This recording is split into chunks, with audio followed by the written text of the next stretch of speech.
감사합니다.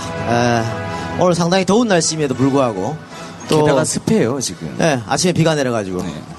그럼에도 불구하고 꽉 채워줘서 감사합니다. 저 끝까지 채울 수도 있었는데 말이죠. 아니 오늘 저 처음에 요 시청광장 와서 깜짝 놀랐습니다. 와 드디어 서울시가 미쳤구나.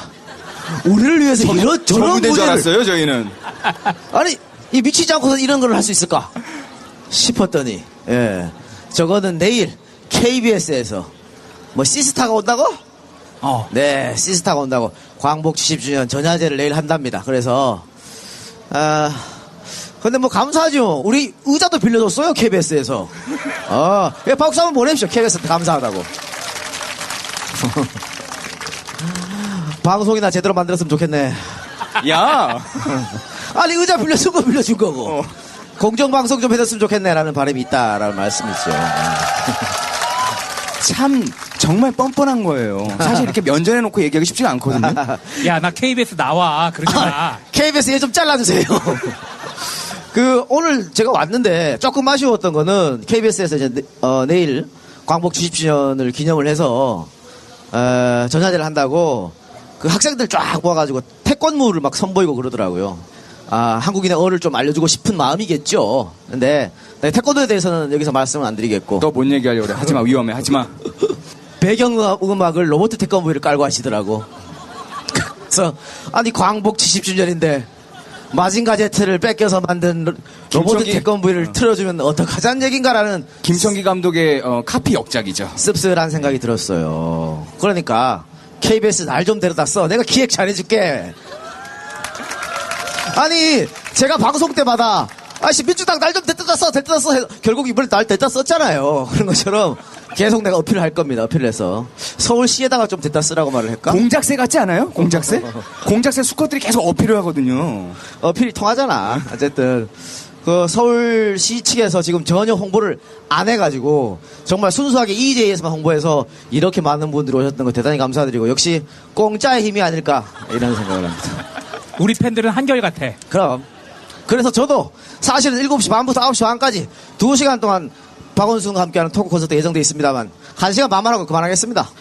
내가 뭐 돈 받고 하나 그냥 하는데 공짜니까? 공짜니까 적당히 우리는 받은 만큼 하는 거니까.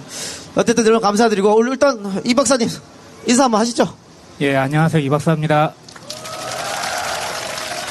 날 더운데 많이 와주셔서 감사하고요. 어이씨, 나한테 뭐라 그러는 줄 알았네. 약간의 주변에 방송, 콘서트 좀 들으시기에 불편하신 상황이 있을 수도 있는데, 아까 낮보다 시원하네요. 저 지금 거의 육수로 온몸이 젖었는데, 조금 불편하시더라도 양해해 주시고요. 오늘 즐거운 시간 보내시다. 일단 또 그리고 원순이 누나가 나오잖아요. 예. 그러니까 즐거운 시간 보내시다가 무사히 가셨으면 좋겠습니다. 저는 그리고 내일 시스타를 보기 위해서 프라자 호텔을 아무래도 좀 빌려야 되지 않을까. 예, 감사합니다. 네. 이 박사가 지금 더워가지고 육수를 이게 덩치가 있으니까 육수를 뻘뻘 흘리고 있는데 존나 더워. 조명까지 있으니까 더운데 여러분들도 덥고 우리도 마찬가지죠. 뭐. 또 세작 인사 좀 해주세요. 네, 안녕하세요. EJ의 MSG 어려운 역할을 하고 있습니다. 세작 윤종입니다. 반갑습니다. 사실 좀 걱정을 했었어요. 아까 한 6시였나요? 그때쯤 비구름 있게 지나가더라고요. 그래서 역시 우리는 안 돼. 우리가 뭐 하려고 하면 비가 오고 바람이 불고 뭐 안 돼. 메르스가 오고 그런데 다행히 비구름이 좀 지나갔습니다. 좀 습하긴 하지만 저희가 여기 오신 여러분들을 위해서 이 박사 육수 나오는 것처럼 저도 육수 흘려가면서 열심히 방송 한번 진행해 보도록 하겠습니다. 감사합니다. 네. 저 아시겠지만 뭐 저희가 벌써 방송한 지 만 3년이 넘었습니다. 매일매일 독립군이 독립운동하는 그런 마음으로 하고 있는데 반대로 얘기하면은 이제 끝날 날이 얼마 안 남았다는 얘기네. 무슨 말입니까? 응? 우리 하기로 한 날이 있잖아. 광복이 오겠죠, 우리에게도. 그건 모르는 거예요. 우리 나름의 광복. 그래서 그렇지. 열심히 하고 있습니다만은 여러분들 성에 차는지 안 차는지 모르겠습니다. 또 예전만큼 인기가 없는 것 같기도 하고 그런 기분이 들어서 그러나 초심 잃지 않고 열심히 하겠다는 약속 드리고 뒤쪽에서 지금 음악회가 있대요. 음악회가 있고 그래서 소음이 조금 있을 텐데 양해 좀 구해주시고 하나 공지사항 말씀드리면 저쪽 양옆에 지금 화장실이 있지 않습니까? 못 써요. 예, 못 씁니다. 짠 거 났답니다.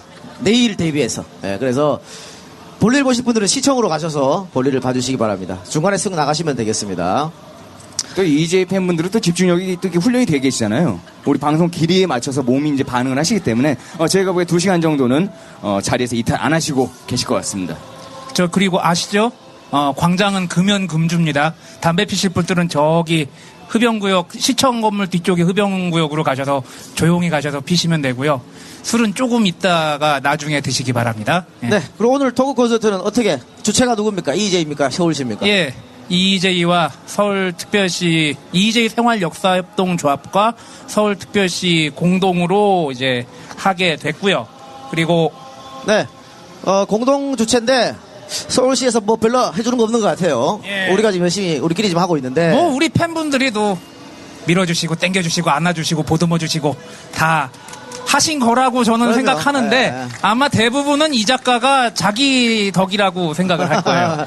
아니 꼭 그렇지는 않은 것 같고 사실 그 서울시와 이제 협의를 하면서 약간의 좀 트러블이 있었어요. 서울시에서 계속해서 사전 질문지를 달라 그래가지고 안 준다는데 구태여 달라고. 아니 저희가 한 번도 정치인 모셔서 사전 질문지를 드린 적이 없거든요. 그러니까 이 작가 스타일을 전혀 모르고 얘기를 하신 거예요. 그래서 어제 저녁에 우리 저 관계자하고 막 서울시청하고 막 싸우더라고. 그래서 아 싸우지 말고 질문지 주라고. 내일 그 질문 안 하면 되지 뭐. 다른 질문 하면 되지.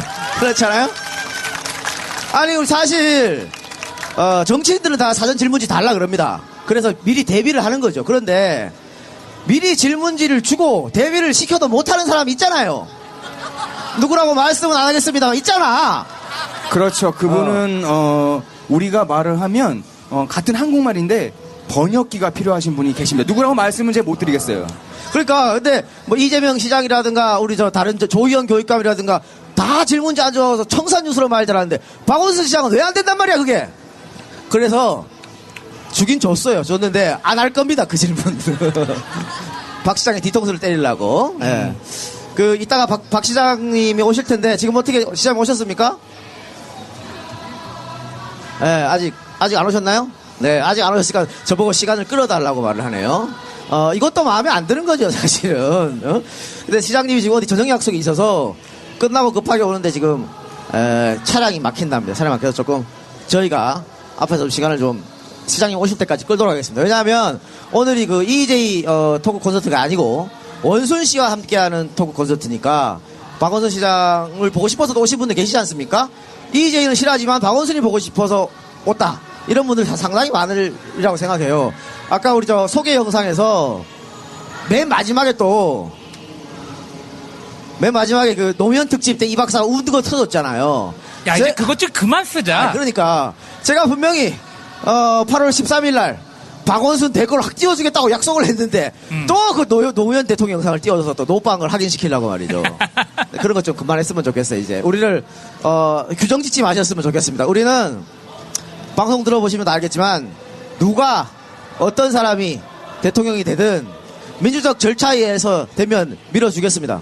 물론 우리 성향의 사람들 그럴 테니까 그 아주 작은 차이, 그 작은 차이를 좀 극복하고 틀린 게 아니고 다른 거라고 생각하고 좀 함께 가는 그런 모습을 보여줬으면 좋겠습니다. 물론 네. 그 안에 기저에는 이제 이 작가는 여기저기에 다 조금씩 발을 대놓을 겁니다.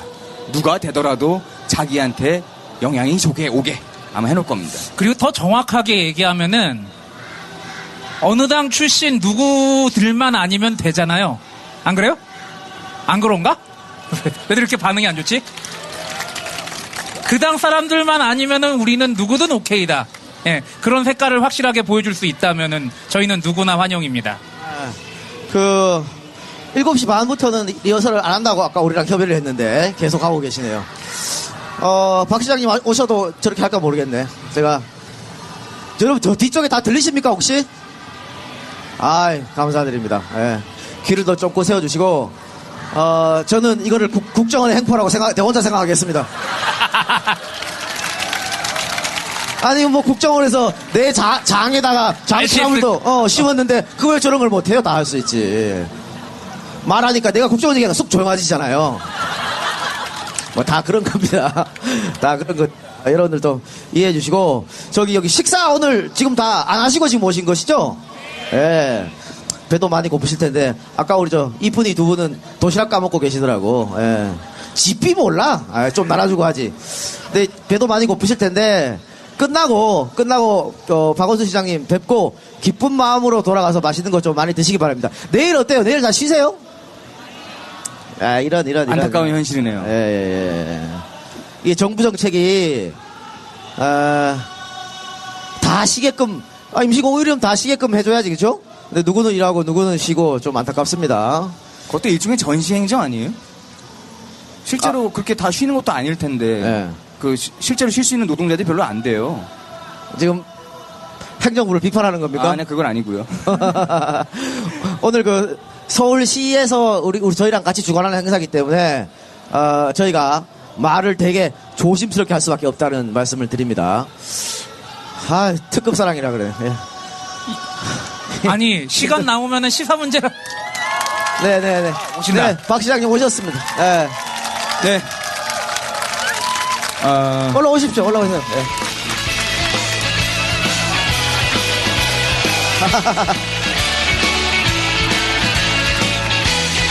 네, 원래는 밑에 계시면 근사하게 소개를 해드리려고 했었어요. 근데 그거를 어쩔 수 없습니다. 생략을 해야겠죠. 지금은 5년짜리 기간제 비정규직 서울시장을 하고 계십니다. 우리 박원순 시장님을 모셨습니다. 큰 박수 부탁드리겠습니다. 아니 벌써 1년 지나갖고 이제 얼마 안 남았어요. 네. 욕심도 많아. 근데 여기 계단으로 올라오시지 왜 이렇게 부숙 뛰어? 아니 뭐든지 빨리 올라오는 빨리. 거지. 보고 싶어서. 그래요. 대통령도 그래서 빨리 하려고. 아직 술도 안 취했는데. 아마 제가 중간중간 계속 이런 도발적 질문을 하면 자꾸 빠져나가려 그럴 겁니다. 여러분들 귀를 좀 쫑긋 세우고 들어주시고. 자, 시장님도 굉장히 더우신 것 같아요. 땀을 좀 흘리시는, 그죠? 네. 좀 이따 이거 벗어도 되죠? 그럼요. 오늘 저희가 박원순 시장님 모신 이유는요. 이분이 단순히 원래 본업이었던 변호사로도 엄청난 성과도 많이 거두셨고 훈련도 많이 해주셨고요. 또 박원순 시장님의 역사가 우리나라의 근현대사이기도 했습니다. 하지만 이분이 대단한 역사 덕후예요. 게다가 또 다 알지 않습니까? 책 덕후고요. 이분이 또 그래서 나 역사 얘기 할 얘기가 너무 많아. 그래서 저희가 오늘 게스트로 모시려고 했는데 분량을 보니까 거의 메인을 하고 싶어 하십니다. 좀 걱정이 좀 됩니다. 이분 좀 이렇게 모셔놓고 이런 말을 하면 좀 그런데 행정 잘하시죠. 그다음에 법 잘하시죠. 그 모든 걸 잘하시기 위해서 유머 감각을 스스로 봉인을 하셨습니다. 네, 그거 빼고는 거의 완벽하시죠. 그까지 잘하면 자기들 밥그릇 뺏는 거지. 알겠습니다. 그러면 우선 자리로 가서 앉아서 이야기하도록 하겠습니다. 예. 네. 가만히 있어봐. 어디 앉는 거야? 자, 먼저 공지사항이 있는데요. 박 시장님께서 인기가 하늘을 찌릅니다만 또 구름 같은 안티팬을 몰고 다니시는 분입니다. 이 근처에 가면 박원순 나가라 플래카드 막 걸려 있어요. 보셨겠지만. 그래서 혹시 그분들 중에 이제 공연을 또 보러 오신 분이 계실 수 있지 않습니까? 중간에 일어나서 박원순 욕하고 이래도 동요하지 마시라는 말씀 전해드리겠습니다. 싸우지 마시고 항상 또 그런데도 귀를 기울이고 있지 않습니까? 너무 스트레스 받을 때는 좀 그냥 지나가기도 해요. 알겠습니다. 하여튼 지금 광장이 굉장히 넓고 그런데 저쪽에 제가 한쪽에 노란 저기는 저건 뭔지 좀 궁금하거든요. 할머니들 사진이 있는 것 같기도 하고. 저쪽에 잠깐 머물다가 오신 걸로 아까 보였는데. 네, 그렇습니다. 우리 군 위안부 할머니들 이렇게 뭔가 위로의 말 한마디 적어서 이렇게 붙여놓고 또 위로하는 네네. 그런 자리입니다. 네. 시장님도 쓰셨습니까? 예. 어떤 내용을 쓰셨습니까? 저는 역사의 어둠이셨잖아요. 근데 지금 이렇게 뵈면 오히려 역사의 빛이 되고 계신 것 같아요. 그래서 역사의 어둠에서 역사의 빛으로. 어제는 또 이렇게 정신대 우리 군위안부 할머니들 저희들이 모시고 행사를 했는데요. 나비 기금이라는 게 있더라고요. 그러니까 이 할머니들이 가진 재산을 내놓으신 거예요. 네네네. 그래서 이 기금을 가지고 전쟁 중에 이렇게 참 어려운 그 어떤 성폭력을 당하셨거나 그 외국에도 많더라고요. 예를 들어서 아프리카에도 그렇고 또 뭐 불행하지만 또 베트남에도 우리 또 군대 때문에 그런 일도 있었잖아요. 그래서 뭐 예를 들어서 그런 분들을 돕는 기금으로 쓰시더라고요. 그래서 너무나 참 대단하시다. 예? 남한테 위로받고 또 남들로부터 오히려 기부를 받아야 되는 분들이 기부를 하시고 남들을 돕는 모습이 정말 위대하다. 저는 그런 생각을 했어요. 우리 빛이잖아요. 그렇죠. 또 네. 안타까운 건 시간이 얼마 남지 않아서 할머님들이 한 분 한 분 자꾸 이제 세상을 뜨고 있는 상황이니까 그게 더 이제 안타깝고. 아니 이미 있고 사진에 강덕경 네. 할머니라고 계시거든요. 네네. 저도 초기에 그 정신대 할머니들을 위해서 제가 뭐 이렇게 그 여러 행사에 나가서 변론도 하고 2000년도에 여성법정이라고 해서 동경에서 말하자면 그 책임 있는 일본군 그 지도자들 뭐 헌병 사령관이라든지 또 우리 조선군 사령관이라든지 또 총독이라든지 이런 사람들 기소하는 그런 일도 하고 그랬는데요. 그 강덕경 할머니가 그때는 살아 계셨어요. 그래서 제가 마지막 막 힘드실 때 병원에 가서 위로도 해드리고 그랬는데 돌아가셨죠. 이미 많이 돌아가셨습니다. 네. 그러니까 아직 몇 분 이제 생존해 계실 때 정말 제대로 된 사과와 배상을 받아야 되지 않을까 싶은데 오늘 기사를 보니까 인터뷰를 예. 하셨더라고요. 오늘 시장님. 그런 차원에서 동아시아 평화선언? 예. 아, 예, 예. 그 동아시아 평화선언을 발표하는 자리가 있었던 것 같은데, 네네. 여기에서 아베에게 아주 세게 말씀을 하셨던데, 좀 자세히 좀 설명해 주시죠. 전혀 센 거 아닌데. 너무나 당연한 일이었는데요.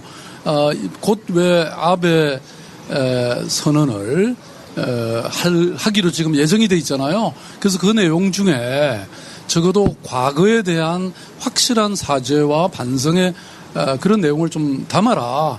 그리고 또 일본의 이른바 그 전쟁을 포기한 헌법 제9조는 그건 존속돼야 된다. 뭐 이런 내용. 그거는 뭐 센 얘기가 아닌데요. 여러분 다 같은 생각 아니세요? 네. 아니 근데 보세요. 고자진에서는 아베에게 세게 얘기했다고 꼭 말해달라고. 예. 아니 그런데 뭐 네. 지금 박 시장님이 여러분들 다 같은 생각 아니냐 물었고 또 다 박수 치면서 같은 생각으로 했었는데 대통령 동생께서는 전혀 저희랑 생각이 다르시더라고요. 그분은 대통령하고도 생각이 좀 다르세요. 아, 그래요? 그분은 마이웨이예요 보니까. 그래서 그분이 자기가 지금 말하고 있는 이거 또 자기가 생각하고 있는 게 대한민국의 대다수가 생각하고 있는 생각이다라면서 일본 그 매체랑 인터뷰를 했었거든요. 그래서 그런 발언 자체가 대통령한테도 굉장히 부담을 주는 발언이 아닐까 싶어서 조금 자제했으면 하는 생각이 듭니다. 네, 근데 오늘 제가 아까 사실 뭐 이런 역사 인식이라는 게 보편적이고 우리 모두가 모두는 아니지만 대다수가 공유하고 있다고 하는 것은요. 그 왜 일본의 전 총리 대신인 그 하토야마 수상이 이번에 와서 오늘 공동선언을 발표했고요. 그다음에 그 우리 옛날 형무소 자리 거기 가서 사실 이렇게 큰절을 했죠. 예, 사과를. 네, 그러니까 일본에서도 굉장히 양심적이고 건전한 시민들이 굉장히 많다. 우리가 뭐 일본을 무조건 나쁘다 그렇게 말해서는 안 되고요. 왜 역사 교과서도 사실 채택률이 0. 몇 %밖에 안 됐거든요. 그러니까 저는 이러한 우리 한일 또 심지어는 중국까지 다 포함해서 이런 건강한 시민사회, 건강한 시민들이 힘을 합쳐서 우리가 이런 평화의 역사, 평화의 시대를 열어가야 된다. 뭐 이런 제가 아까 기조 발제 연설을 한번 했고요. 그러니까 그게 뭐 센 거 아닌데. 네, 알겠습니다. 지금 해가 져서 점점 우리 방송하러 오신 분들의 얼굴이 안 보이기 시작해서 좀 안타깝네요. 저 앞에 이쁜 애들 보고 싶은데 안 보이네 얼굴이. 예. 그럼 본격적으로 방송하기 전에 사실 시장님 저희랑 처음 방송하시는 거잖아요. 그렇죠. 네, 네. 그래도 뭐 제가 이 작가님 네. 명성은 많이 들었습니다. 감사합니다. 근데 네. 사실 네. 저희하고 2번이나 할 뻔했습니다. 할 뻔했었는데 서울시에서 먼저 저희한테 요청이 와서 하자고. 그래서 오케이 했는데 지들이 먼저 취소를 했어요. 여기 와서 지디라고 하면 어떡해? 그걸 2번이나 그래서 2번이나. 그런데 여러분들 저의 스타일 아시겠지만 저는 누구 정치인들이랑 누구한테 EJ 나와주세요 했다가 거절당하면 그 사람 다시는 안 부릅니다. 근데 제가 왜 2번이나 뺀지 먹었는데 3번째 여기 나와달라고 또 나왔냐? 큰일 할 사람이어서. 잘 보이려고. 아니 이미 큰일 하고 있어요. 알겠습니다. 지금도 큰일 하고 있지만 더 큰일 할 사람이어서 제가 잘 보이려고 그랬다는. 자, 오늘 방송 내내 이 작가가 수시로 이런 그럼요. 펌프 멘트가 나갈 거예요. 그러면 그때마다 우리 시장님께서 어떻게 도망가시는지 그렇죠. 보는 재미도 쏠쏠할 그게 관전 겁니다. 포인트다라는 거 말씀드리고, 사실 이 70주년 원순 씨와 함께하는 토크 콘서트는 다 처음에 저희만 하는 게 아니고 다른 팟캐스트도 같이 하려고 했었거든요. 근데 제가 그랬습니다. EJ 단독으로 아니면 안 한다 우리는 빠지겠다. 저희가 또 아이고 이게 그거 쓰려고 그랬죠? 일본 말씀 뻔했네요. 광복 70주년 토크 콘서트 앞두고 죄송합니다. 근성. 근성이 근성이에요, 있어가지고 근성. 큰 실수를 할 뻔했습니다. 제가 일본에서 공부를 한 적이 있어서 이해해 주시기 바랍니다. 네. 우리 사실 근데 말을 좀 바꿨으면 좋겠어. 우리가 흔히 친일파라고 말을 하는데 그 사람들은 매국노죠 사실. 그렇지 않습니까? 그러니까 친일이라고는 전혀 다른 의미이자 사실 친미도 있고 친중도 있잖아요. 친북도 있고 다 있는데 또 우리 또 미국 인사들 중에서 우리랑 또 친한 사람들은 친한파라고 또 분류를 해서 부르기도 하잖아요. 그러니까 친일파란 말을 좀 쓰지 말고 진짜 매국노 그런 말. 반일 반민족 행위자 뭐 이런 말을 좀 썼으면 좋겠다는 생각입니다. 자, 그럼 오늘 본격적인 방송 이제 시작할 텐데요. 저희가 오늘 그 테마를 여러 가지를 준비했습니다. 그러니까 큰 테마는 뭐냐면 광복 이 자리에 서울입니다. 그러니까 광복이 일어났던 날 서울에서 어떤 일이 있었는지, 또 지금 여기 서울시청도 있고 주위에 여러 가지 역사적 유적들이 여기 많이 있지 않습니까? 그 유적들이 어떤 의미를 갖고 있는지, 중앙청이 없어졌는데 중앙청은 어떤 의미인지, 또 예전 국세청 자리가 거기 지금 허물고 있지 않습니까? 그래서 그거를 허물고 뭐를 할 것인지, 뭐 이런 것들, 역사적 의의, 장소, 이런 것에 대해서 한번 토론하고 이제 이야기할 건데요. 첫 테마는 그것입니다. 1945년 8월 15일, 경성에는 과연 어떤 일이 일어났나? 그 테마로 아마 이렇게 양쪽 사이드에 과거 사진들이 많이 나갈 겁니다. 자료 화면들이. 여러분들 그것도 보시고 저희 얘기도 귀 기울이시고 동시 패션을 하시면 될 것 같습니다. 그러니까 사실은 이 서울이라는 말 자체가 광복 전에는 없었던 것이죠. 경성이라고. 예, 그렇죠. 그때는. 예. 근데 이게 일제가 네. 우리 수도를 경기도로 전락시켜가지고 수도의 위치를 낮추려고 일부러 이제. 그렇죠. 왜냐하면은 경성부로. 예. 일본에 포함돼야 되는데 수도가 또 하나 있으면 안 되니까 아무래도 경기도 안에 하나의 도시로 전락을 시켜버린 거겠죠. 예. 그러니까 옛날에 조선시대 때는 한양이라고 이름이 있었고, 그죠? 그 다음에 일제 강점기에 와서 경성이라고 격화시켰다가 다시 그 후에 이제 서울이 된 것이죠. 예, 예. 그럼 이제 1000만 인구를 자랑하는 메가시티가 서울인데, 서울시장님이 생각하는 어떤 광복 의미가 좀 남다를 것 같습니다. 그래도. 예, 뭐 광복은 이제 그야말로 우리가 빛을 다시 회복한 그런 뜻이어서 뭐 그 의미도 좋고요. 또 어떤 분은 해방이라는 말이 더 좋다. 그야말로 일제 압제로부터 우리가 벗어났기 때문에 해방이라는 말도 좋지 않냐, 이런 분도 있으신데요. 저는 사실 그 광복이나 해방의 이 어떤 기쁨과 행복보다는 사실 또 분단이 70주년이잖아요. 그렇죠. 네. 그러니까 그런 거 생각하면 사실 이 즐거움이, 기쁨이 반감되는 것 같아요. 그러니까 지금 아직 이 우리가 그야말로 한민족, 그죠? 하나의 어떤 나라가 반동강이가 나가지고 지금 뭐 1000만의 이산 가족이 또 그중에 상당 부분, 대부분은 다 돌아가시고 있는, 그런데 아직도 우리가 정말 의미 있는 이런 평화와 통일을 이루지 못하고 있는 이 상황 속에서 무엇을 우리가 즐겁고 기쁘게 생각하겠냐, 이런 생각을 하면 진짜 가슴이 황매이죠. 저는 이 분단의 상황을 이렇게까지 끌고 온 것은 제가 이제 국제법을 좀 공부를 했거든요. 뭔들 안 하셨겠습니까? 그 war crime, 전쟁 범죄라는 말이 있고요. 그 다음에 비인도적 범죄라는 말이 있습니다. crime against humanity라는 말이 있는데 그야말로 이거는 비인도적 범죄다. 우리 모두가. 그렇지 않습니까?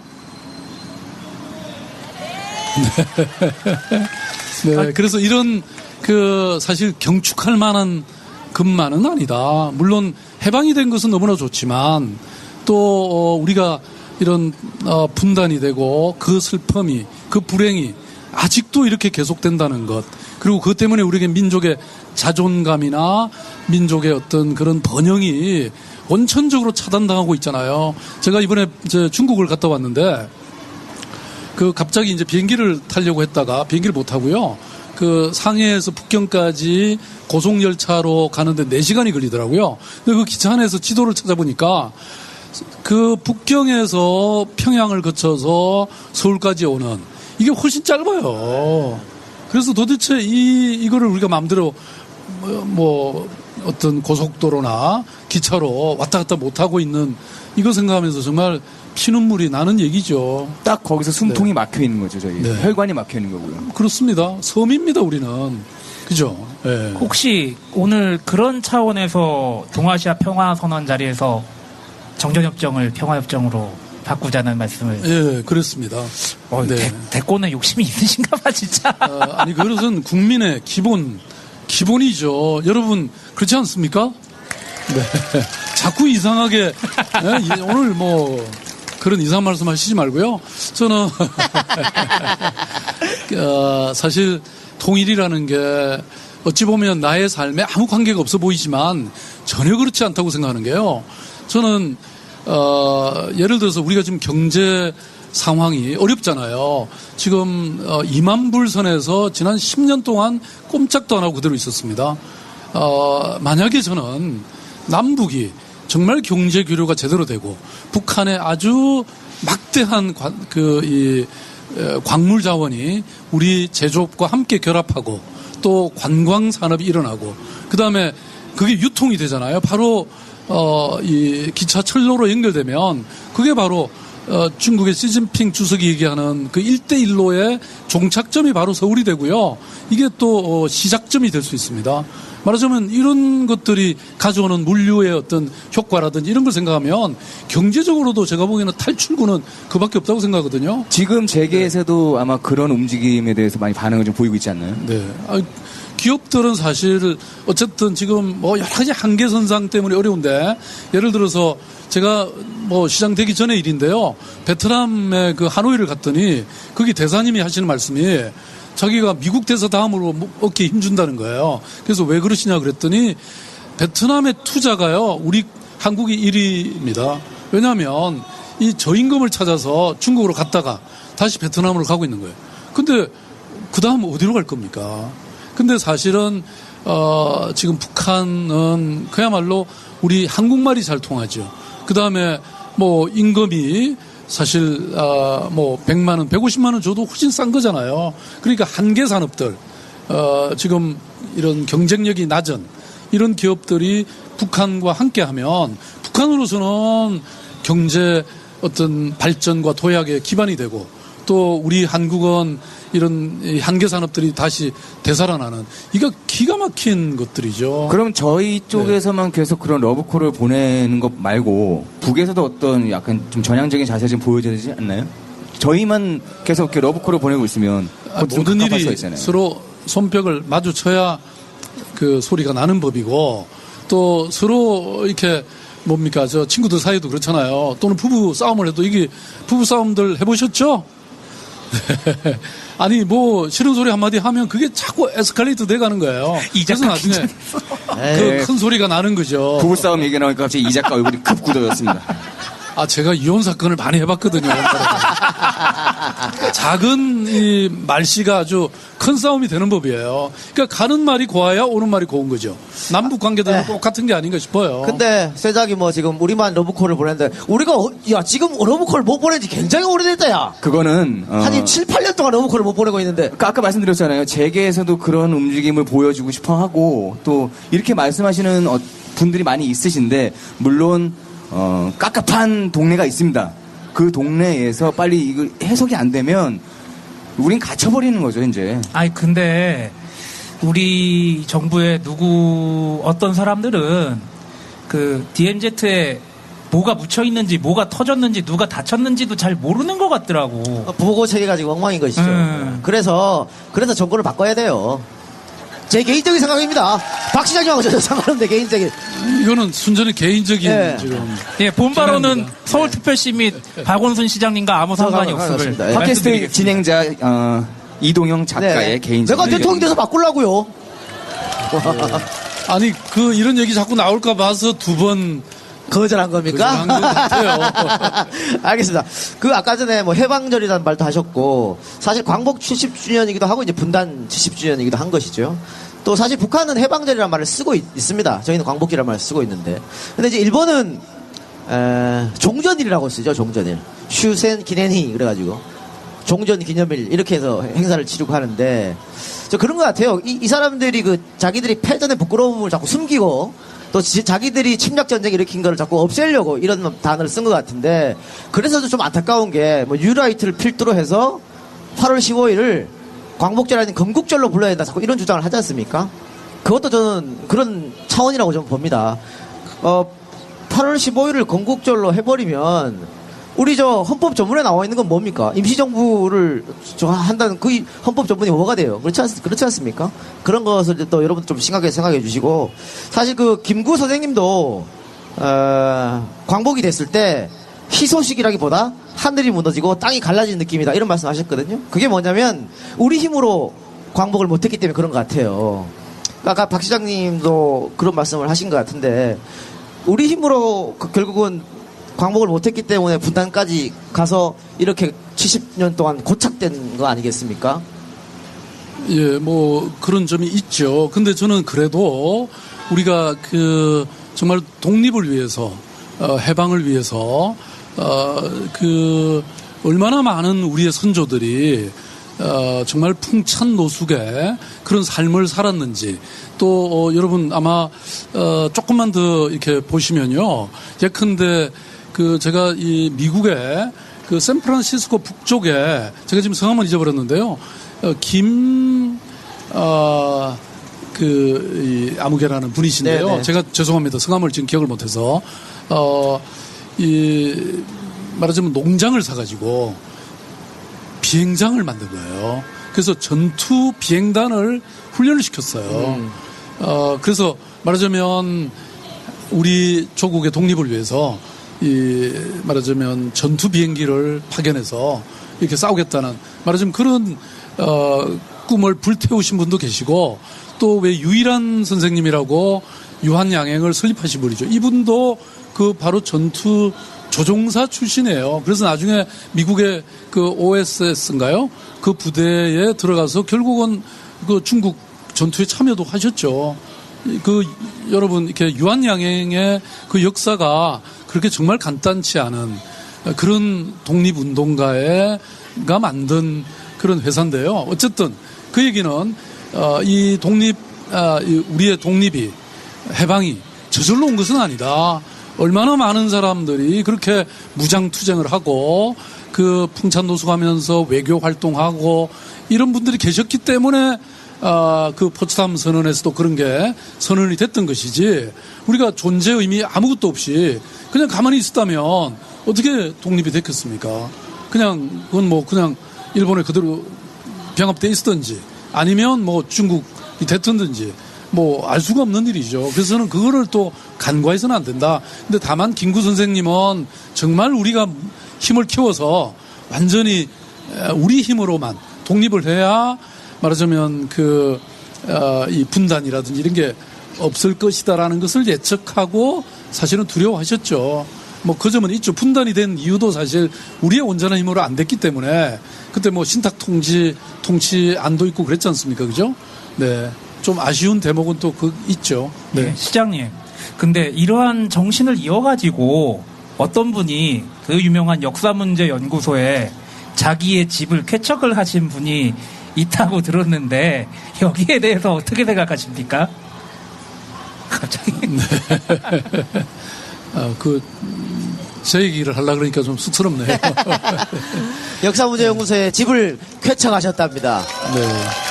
아니, 근데 그걸 쾌척하려고 했다기보다, 그 당시 이제, 제가 역사에 관심이 많았습니다. 저는 아마 그 당시 이제 변호사를 하고 있었는데요. 변호사를 때려치고 그냥 역사 공부를 하러 갈까 이런 이제 고민들을 많이 하고 있었는데 그 젊은 후배들이 이런 어떤 특히 현대사에 대해서 제대로 공부를 좀 해야 되겠다.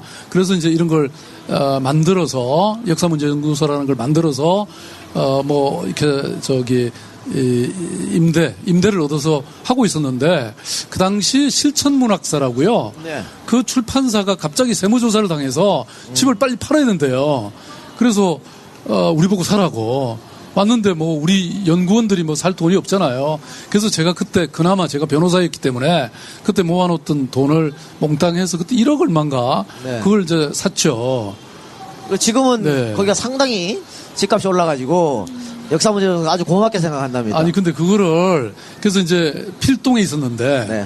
그게 이제 나중에 제가 어디 외국 가 있는 사이에 팔아가지고 돌아오니까 그게 처음에 1억 얼마였는데 10억이 더 넘게 받았다고 1억을 저한테 주겠다고 하는 거예요. 그래서 지금 생각하면 그냥 그걸 받을 걸 그때만 해도 이미 뭐 준 데를 왜 받냐 그랬는데 그냥 지금 후회 막급이죠. 막급이죠. 네. 예, 공직자 재산공개 보니까 뭐 돈도 없더만 뭐 빚만 잔뜩 있더만 근데 받으셨으면은 지금의 미담이 이제 완성이 안 되지 않겠습니까? 누가 알아? 아무도 모르지. 나만 입 바꾸면 되는 건데. 자존심 때문에 1억을 날렸다. 그래서 그 역사문제연구소에서 역사비평이라는 그 개간지를 내고 있는데요. 사실 그 책 많이 좀 봐주십시오. 이미 저하고는 이제 관계는 없습니다만은 네. 그런 책 여러분 많이 보셔야 돼요. 예. 그리고 제 책도 많이 사랑해 주시기 바랍니다. 인쇄로만 먹고 살고 싶습니다. 이런 거 안 하고. 자, 여기 오신 분들은 다 제 책을 사셨겠다고 저는 생각합니다. 아닙니까? 고맙습니다. 자, 두 번째 세트는 70년 서울의 시간이 흐른다라는 것인데요. 사라졌지만 사라지지 않은, 일본인은 서울에서 사라졌지만 그들이 남기고 간 잔재들, 자취들을 좀 알아보도록 하겠습니다. 그러니까 뭐 상징적인 것들이 많이 있잖아요. 또 그 어떤 건물과 장소를 보면 그 건물과 그 장소 자체에 그 역사적인 모든 것이 담겨 있는 것 같아요. 여기 가까이에도 프라자 호텔 보이지 않습니까? 네, 프라자 호텔. 프라자 호텔이 1979년 10월 26일 날 박 대통령 사망할 때 마지막에 옆에 앉으셨던 신재준 씨가 박선호 과정을 여 앞에서 만났어요. 이 앞에서 만나서 타고 궁정동으로 가셨거든요. 그러니까 이런 게 다 저는 여기 지나갈 때마다 신재준 씨가 생각이 나고 박정희 대통령이 생각이 나요. 이런 것처럼 어느 건물과 어느 장소 거기에 대해서 역사가 도도히 흐르고 있다라는 얘기를 오늘 하고 싶어서 두 번째 섹션으로 준비했는데 예, 국세청 별관 건물을 철거한다는 그런 얘기가 있더라고요. 제 기억이 맞다면은 그 서울시청 별관이 그 건물인가요 혹시? 그게 아니고요. 예. 지금 이미 철거가 됐습니다. 이미 철거가 근데 됐죠. 이제 가림막으로 가려 있는 상태인데요. 예. 그 바로 여러분 이렇게 여기서 지나가다가 보입니까?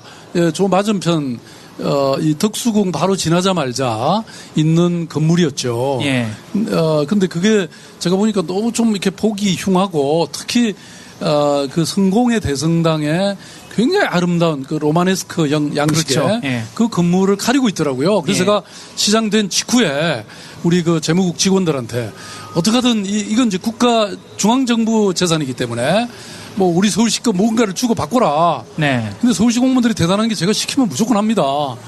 그래서 한 3년 지나서 드디어 우리가 청와대 앞에 가면 청와대 또 이 사랑방이라는 게 있어요. 그게 서울시 거더라고요. 예. 근데 어차피 청와대에 사용되는 거니까 우리는 소용이 없잖아요. 임대료 조금 받고 있는데 그래서 그거하고 바꿨죠. 그래서 이제 최근 한 몇 달 사이에 저게 다 이제 흐려졌고요. 지금도 가보시면 이미 벌써 저 성공의 아름다운 건물이 예, 눈에 보입니다. 보이고 있고요. 예. 8월 한 20일쯤에는 그거를 이제 1차 공원으로 갖고 시민들에게 개방을 합니다. 2단계로는 이제 거기에 네.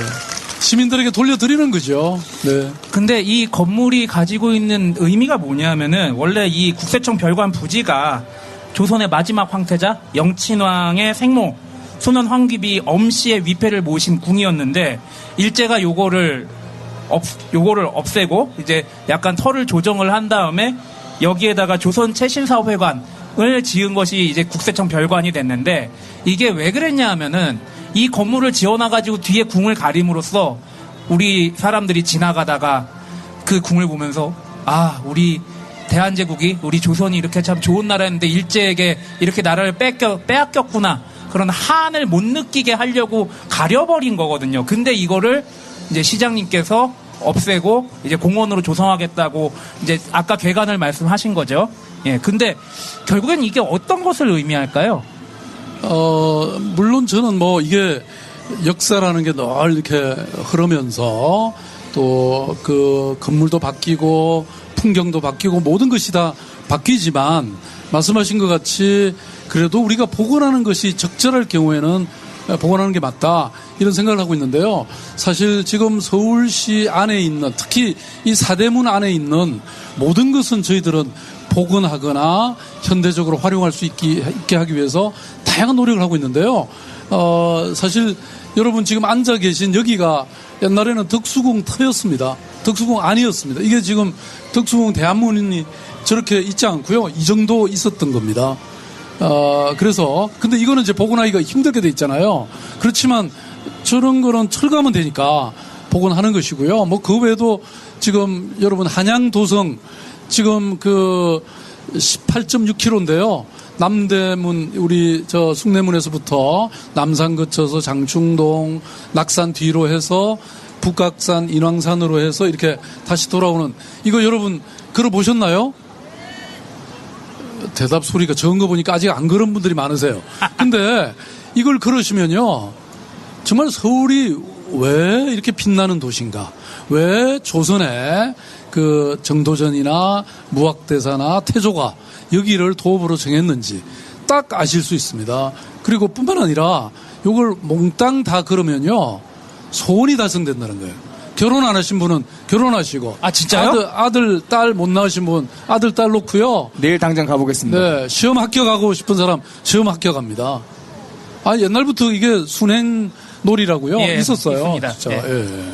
그래요. 대통령이 되고 싶은 사람은 대통령 될 수 있고. 내일 걸으세요. 네. 네, 알겠습니다. 제가 한번 걸어보도록 하겠습니다. 아니 이렇게 저는 이미 몇 번 걸었거든요. 아이고, 유머 감각도 들었네. 이렇게 큰 뜻을 가지고 이렇게 시정을 행하시는데 혹시 뭐 일베라는 이 극우 집단은 들어보셨어요? 뭐 잘 못 들어봤는데. 그 일베라는 곳에서는 이제 이런 쓸데없는 얘기도 나오더라고요. 무슨 뭐 여기 이제 서울광장, 그리고 대한문 앞, 그리고 지금 국세청 별관 저 자리가 앞으로 시위의 삼각 편대가 될 것이다. 이런 쓸데없는 소리가 있는데. 네. 저는 아니 대한민국 국민들이 누구나 시위할 권리가 있는데 해야죠. 네. 아니 지금 여기 앞에 1인 시위 하는 분들 많으세요. 그래서 제가 지나가다가 너무 땡볕에 땀 흘리고 계셔서 이 파라솔 씌워드리라. 그리고 우리 아리수 이 수돗물 이거 세계 최고의 물입니다, 여러분. 이거 다 드려라. 지금 그러고 있습니다. 듣고 있나 일베? 정말 쓸데없는 질문에 우문현답을 해주셨습니다. 네. 언론 집회 결사의 자유가 있는 것이죠. 그러니까 저 1인 시위 하시면서 박원순 물러나라 그러고 할 수도 있는 것이고. 근데 이제 그거는 좀 들어드리기는 어려워요. 왜냐면 1000만 명이 선택해 주셨는데. 네.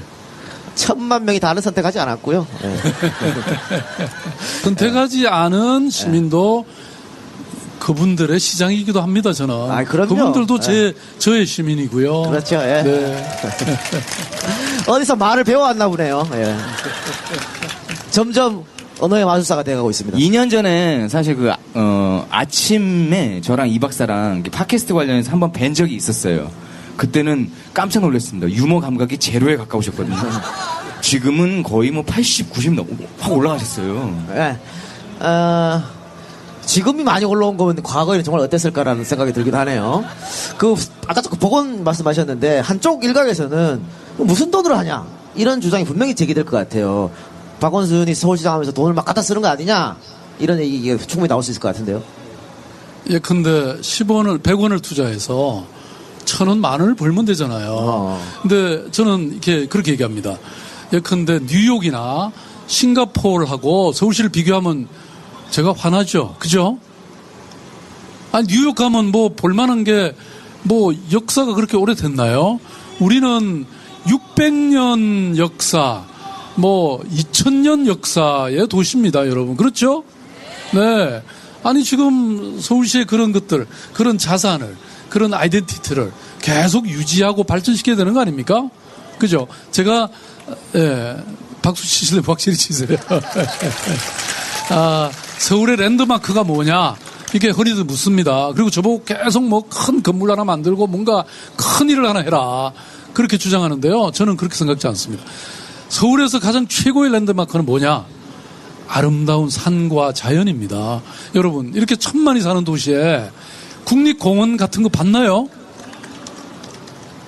보세요, 여러분. 런던 가서 산 찾으려면요, 4시간 가도 없습니다. 그 다음에 북경도 마찬가지고요. 이렇게 아름다운 산은 없습니다. 이렇게 아름다운 강들은 없습니다. 그 다음에 두 번째 랜드마크는 역사다. 우리가 2000년 역사 도시잖아요. 지금 이걸 다 없애버려서 그렇지. 서울은 정말 정말 안타까워요. 그래서 제가 정말 이 별에서 온 그대 그 끝까지 보면서 제가 착각 속에 빠져가지고요. 제가 도민준으로 느끼시더라고요. 그래서 400년을 살았는데 제가 100년 전에 서울시장이 됐다면 이건 정말 제가 서울을 꿈의 도시로 만들었을 텐데 이런 생각이 나가지고요. 근데 어느 순간 제가 보니까 진짜 저도 별에서 온 시장이더라고요. 왜냐하면 서울 턱 별시장이잖아요. 네. 아니, 근데. 그 다음에 세 번째는. 아니, 시장님. 세 번째 랜드마크는 사람이에요, 사람. 100년 전 서울시장이면 일제강점기인데. 그런가요? 예. 그러면 친일파가 됐겠네. 그러면 그건 안 되겠다. 세 번째 랜드마크 말씀해 주세요. 세 번째 랜드마크는 사람입니다. 왜냐하면 저는 서울이 자랑스러운 것은요. 잠이 안 드는 도시입니다. 그러니까 외국 사람들이 보기에 서울은 굉장히 핫한 도시라 그래요. 이런 도시가 없죠. 아니 저희들도 잘 모르는데요. 잠을 자지 않는 도시죠. 네. 아니 외국 사람들이 여기 와서 보고 놀라는 게 근데 홍대 앞이라든지 뭐 대학로라든지 무슨 요새는 서촌도 뜨고 있잖아요.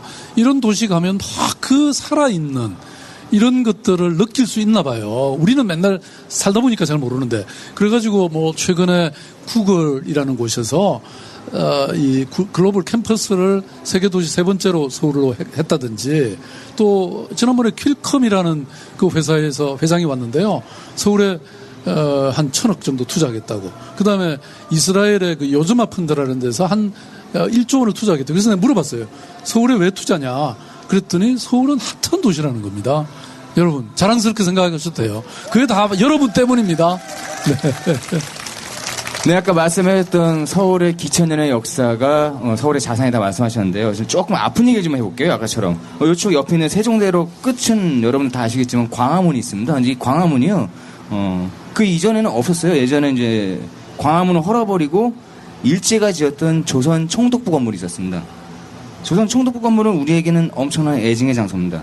일제에 의해 지어졌지만은 해방 후에는 미군들이 그걸 썼고요. 그 다음에 재헌 국회가 그곳에 열렸습니다. 그리고 같은 해 8월 15일에는 대한민국 수립 선포식을 그곳에 진행을 했습니다. 그리고 그 뒤에 한동안은 대한민국의 정부 청사로도 사용됐습니다.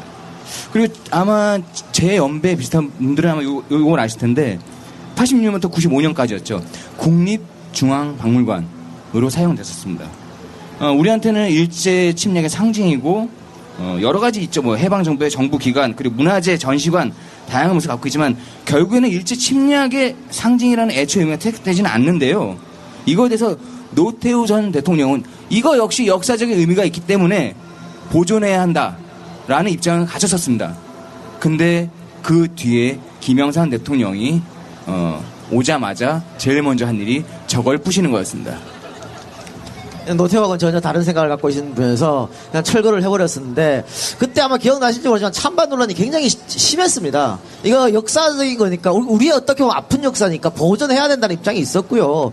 일제잔재인데 당연히 청산하고 철거해야 된다라는 주장이 내립됐었는데 YS께서 그냥 바로 야 시끄러 없애 이렇게 없애버리는 것이죠. 그렇게 됐는데 그래서 이제 제가 질문을 좀 들어보면 아까 국세청 건물도 철거하고 이제 공원으로 해서 시민들 돌려드린다 했지 않습니까? 그런데 그 중앙청 철거 때도 이런 것들이 논란이 됐었잖아요. 그러면 여기도 그 한쪽에서는 역사적인 어떤 그런 게 있기 때문에 보존해야 되지 않겠냐 이런 주장도 치열히 있을 수 있거든요. 제 별명이 뭔지 아세요? 네, 모릅니다. 꼼꼼 원순이에요. 네, 이미 그런 점 다 검토했죠. 네. 저는 이 건물을 철거하기 전에 혹시 이 건물에 또 다른 의미가 있는지, 또는 우리가 보존해야 될 귀한 게 있는지, 아니면 철거하더라도 일부라도 남길 필요가 있는지, 이런 건 다 검토를 했고요. 그래서, 근데 뭐 그렇게 건축학적으로나 역사적으로 그렇게 중요한 것은 아니다.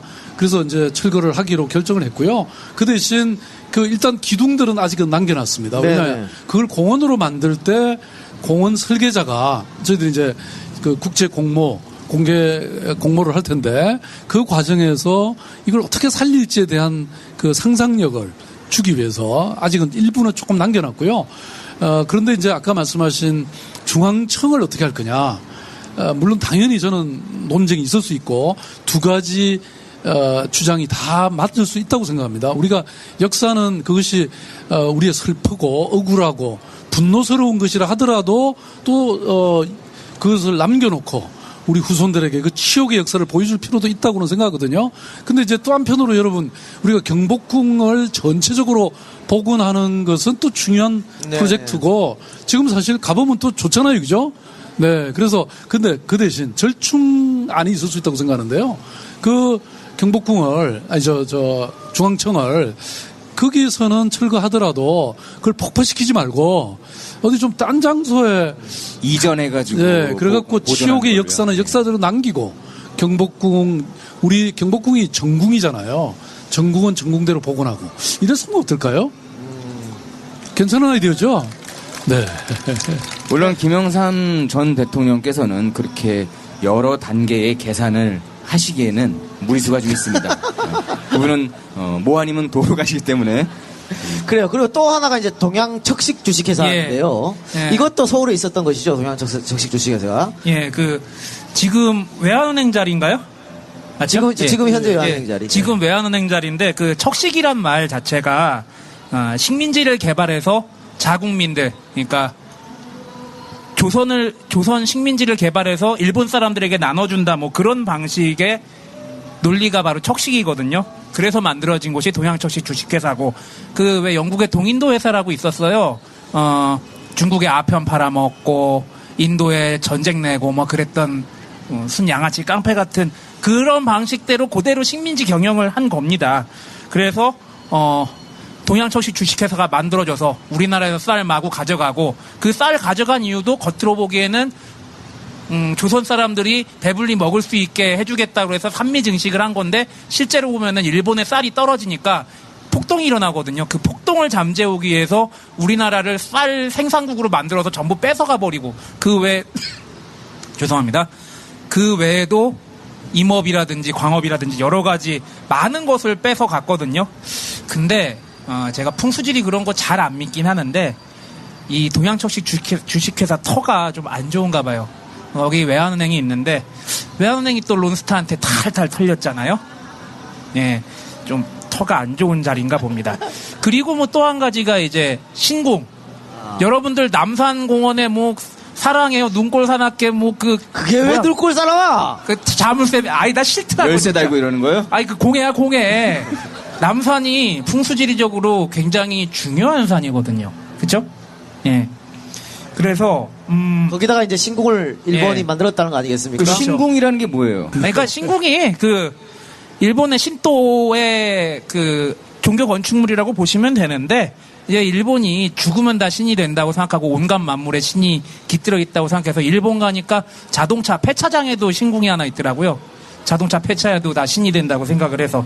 근데 남산은 옛날 이름이 목멱산인데 거기 봉화대도 있고 남쪽 한양의 남쪽을 지키는 굉장히 중요한 산이라고 생각을 했었는데 거기다가 떡하니 신궁을 져가지고 우리나라 사람들이 전부 거기에서 신사참배를 하게 만든 거죠. 예. 그래서 이제 그런 아픈 역사가 있는 곳이기도 합니다. 거기 또 그리고 남산에 국사당이라고 있었다고 하는데 예. 예. 또 우리 한양을 지은 중요한 사람 중에 한 분이 무학대사잖아요. 예. 무학대사의 사당이 있는 곳이 국사당이었는데 그야말로 국사니까 나라의 큰 스님이니까 국사당을 지었는데 그 국사당을 인왕산으로 보내버리고 거기다가 신궁을 지은 겁니다. 뭐 그리고 거기에 결국에는 일본의 신도 정신을 조선에 심어 놓겠다는 그런 생각이 들어 있었고 거기에 또 우연치 않게 휘둘린 게 우리나라 종교계가 굉장히 많이 휘둘렸었죠. 절대 우상을 숭배하지 말아야 되는 종교가 신사참배를 떡하니 하는데 지금은 입 싹 씻고 가만히 있죠. 예. 일부. 예. 근데 이 박사님, 그 후에 또 거기에 이승만 박사 동상이 선 거 아세요? 예, 알고 있습니다. 네. 그래서 이번에 이제 저희들이 그 한양 도성을 복원하는 과정에서 지금은 위는 사라졌지만 그 밑을 파보니까 한양 도성의 그 기반이 그 밑에 다 드러난 거예요. 네. 그래서, 근데 그걸 이제 유네스코 문화유산에 저희들이 내년, 후내년이면 지금 등재할 예정이거든요. 그래서, 그걸 이렇게 등재하려고 이걸 파보니까 그것도 나왔고, 그 다음에 방금 말씀하신 이 신사에 또 그 기반이 나온 거예요. 그래서 그걸 이제 어떻게 할 건가 고민하다가요. 저희들이 뭐 그런 정도는 그대로 남기는 것도 괜찮겠다. 위는 없어졌으니까. 그래서 그거하고 또 그 이승만 박사 그 다음에 또 아마 여러분 기억하실 텐데 연애하실 때 늘 가보던 그 분수대 있죠? 저희는 모릅니다. 저도 잘. 아, 그런가? 이 세대가 이 정도 되나? 아니, 세대 문제가 아니라 연애를 못해서 모르는 거죠. 야, 그건 문제가 있네. 왜냐면 거기 다 가보는 데인데. 야, 그래서 그것도 지금, 저희들이 완전히 없애지는 않으려고. 그래서 왜냐면 그 7, 80년대 많은, 이 서울 시민들이 그 길을 이렇게 팔짱을 끼고 다녔던 그런 곳이기 때문에 그래서 그 전체를 다 남기는 이런 공원 계획이 있습니다, 지금. 이승만 동상 말씀하셨는데 뭐 이승만 대통령은 독재로서 민중의 손으로 끌려 내려오신 분인 것이죠. 동상도 그래서 철거됐고. 근데 지금 여당 당대표께서 이승만 대통령을 재평가 해야 된다. 이렇게 자꾸 주장을 하고 있는데 여기에 대해서는 어떻게 생각하십니까? 저는 뭐.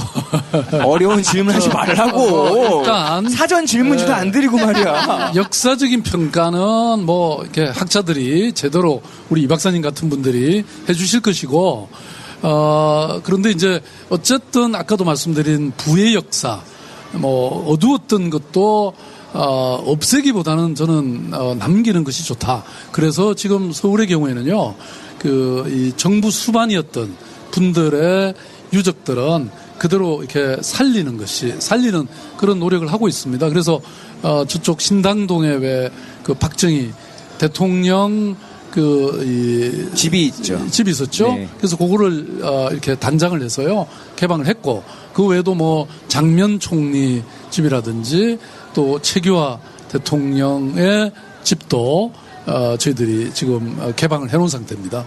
그래서 평가는 알아서 세 분이 하십시오. 알겠습니다. 아니 그런데 아까 처음에 소개시킨 것처럼 5년제 기간제이신 이렇게 비정규직을 하시면서 그렇게 많은 일을 어떻게 하시려고 그러세요? 아니면 더 이어서 하셔야 될 거 아니에요? 근데요. 네. 뭐 계속 할 수도 있습니다. 왜냐하면 제가 지금 임기를 이번이 2번째잖아요. 그 다음에 한 번만 더 할 수 있으면 3번을 할 수 있거든요. 한 번 더 할 수 있잖아요. 그러면 총 11년을 제가 서울시장 하고요. 그 다음에 근데 3번 이상 못하게 돼 있기 때문에 그 한 텀은 구청장을 나가가지고 한번 하고 그러고 나면 다시 또 3번을 할 수 있습니다. 네. 강남구 추천드립니다. 강남구로 나가시면. 강남구. 예.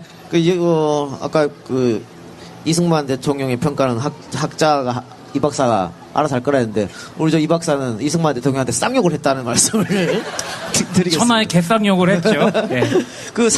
아까 남산, 또 인왕산 이렇게 말씀하셨는데, 어때요? 시장님은 산 좀 타고 등산도 하시고 합니까?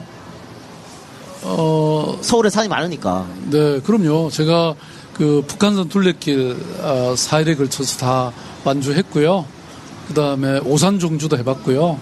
그 다음에 그래서 이게 서울이 아까 제가 자연이 아름답다 그랬잖아요. 그래서 서울의 둘레길을 다 만들었습니다. 그게 한 157km 정도 되는데요.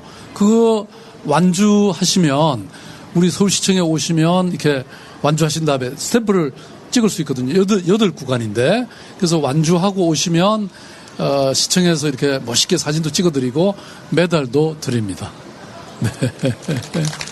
그리고 저는 서울시립병원 10개 추가로 더 짓는 것보다 서울 둘레길이 훨씬 더 중요하다고 생각합니다. 네. 그래서 병원은 안 지으시려고요? 아니, 병원은 이미 서울시립병원이요. 14개가 있습니다, 여러분. 모르셨죠? 그리고 그게 1년에 적자가 약 한 600~700억 됩니다. 왜냐하면 우리 노숙하시는 분들, 그 다음에 사회적 취약계층, 이런 분들 다 우리가 치료하잖아요.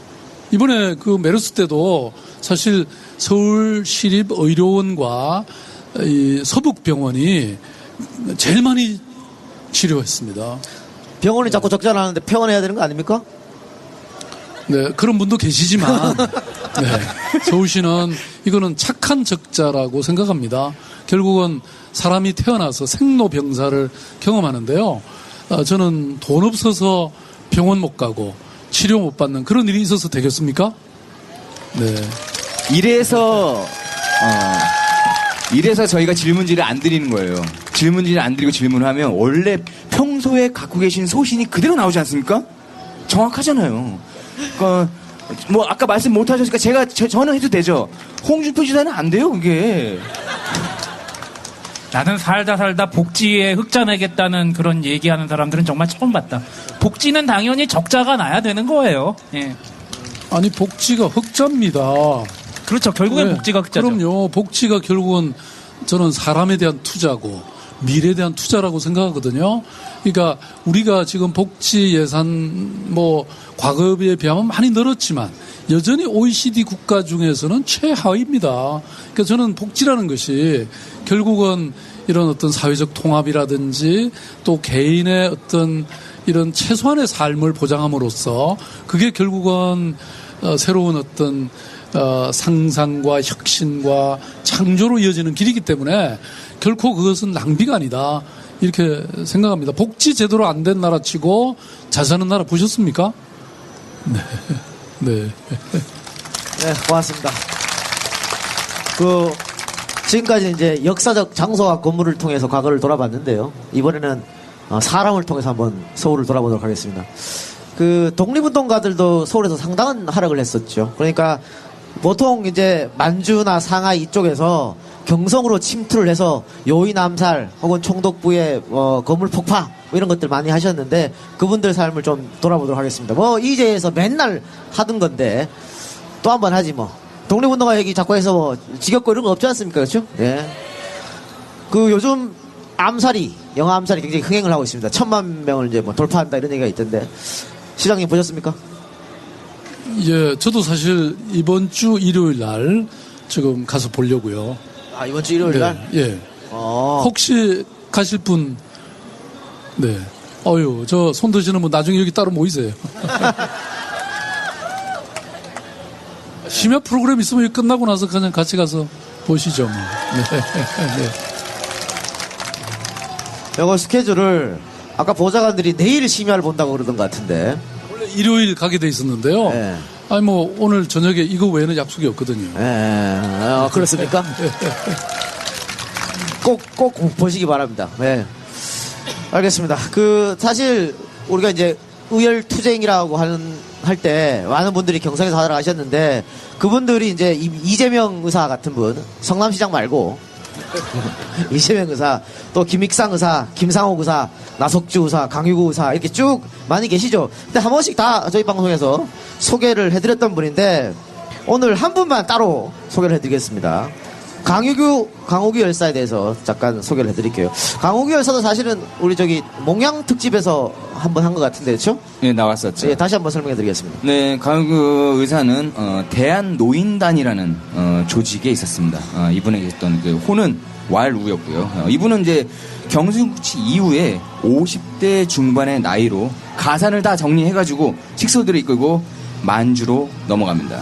그리고 그곳에서 학교를 세우고 후학들을 양성하는 교육 활동에 매진을 하셨죠. 3.1운동이 한창 활발하던 때 만세 시위를 하십니다.